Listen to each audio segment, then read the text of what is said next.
Good morning, everyone. Welcome back. A gentleman wrote in and wanted to know why I am so sure that there's no such thing as a trapped spirit. Because this person who wrote to me claims that he had a trapped spirit in his home and he had a call for help, and two or three people came and helped the spirit leave, I guess, go to the light.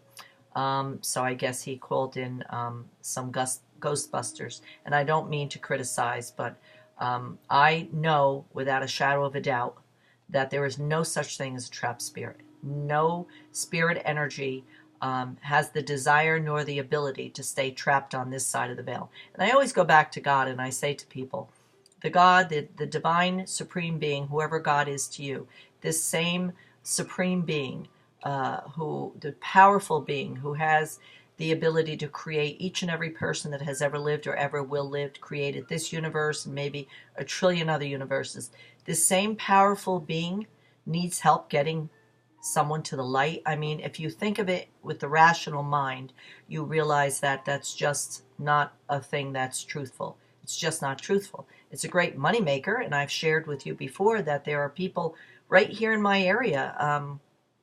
There's a woman who will go to your home and claims to remove the trapped spirit, and she charges, I believe it's $400 to go to your home and tell the energy to go to the light. And the people pay her, and they feel once she leaves that they've released, or this person has the ability to release the trapped spirit.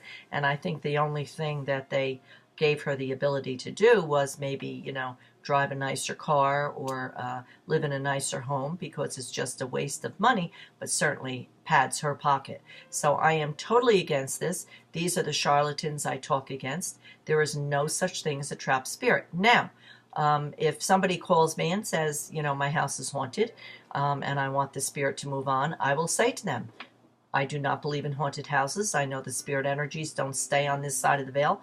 Once the physical body passes, the soul leaves the body and they go right to the next dimension, which many call heaven.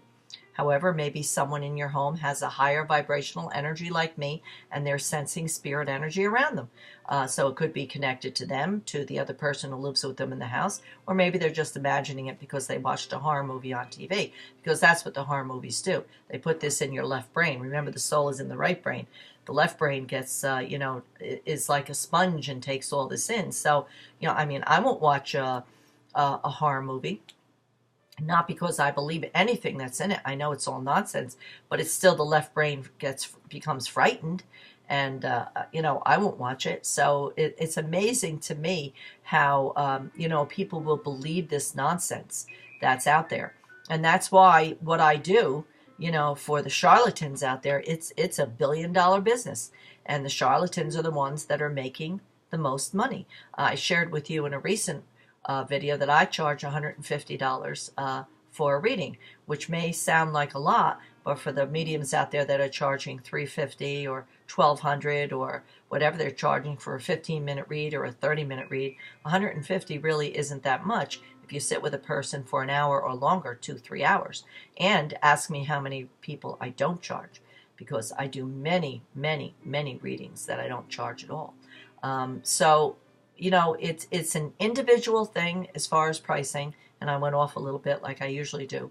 But to get back to spirit energy getting trapped, there's no such a thing. Spirit energy is made of ectoplasm. They do not have physical bodies. They don't have knuckles. They can't knock. They can't. Throw water bottles around or slam doors. They don't have physical bodies, so they cannot do that. The heaviest thing they can manipulate is a penny or a dime. So please don't buy into, and I'm not mocking anybody out there, and I'm certainly not mocking the gentleman who wrote me that letter. He's, I'm sure that there's been times in everybody's lives when they've been frightened and they needed an explanation for something they have seen or something they have heard. But again, if we have lost someone, their energy will pull in if they sense that we really are missing them, and their energy will pull in for maybe a quick glance of them, or we'll feel them, or a scent that's familiar, a perfume from a grandmother. Or my grandmother's favorite flower was lilacs, so if I smell lilacs, I know that my grandmother is visiting me for whatever reason. But they don't just They don't stay in homes to frighten, and you certainly can never, never, never trap them. When the soul leaves the body, they begin their life in the next dimension. If there's a love or blood connection, their energy will pull in.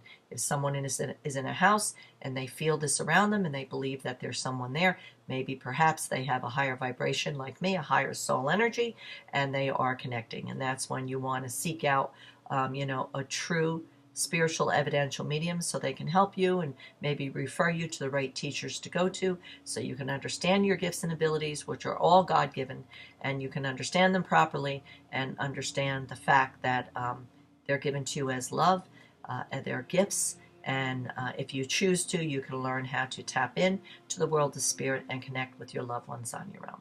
And that's what I really encourage, especially parents, to try to do instead of going from medium to medium to medium, because they're so desperate to hear from their loved ones, their children, or loved ones on the other side.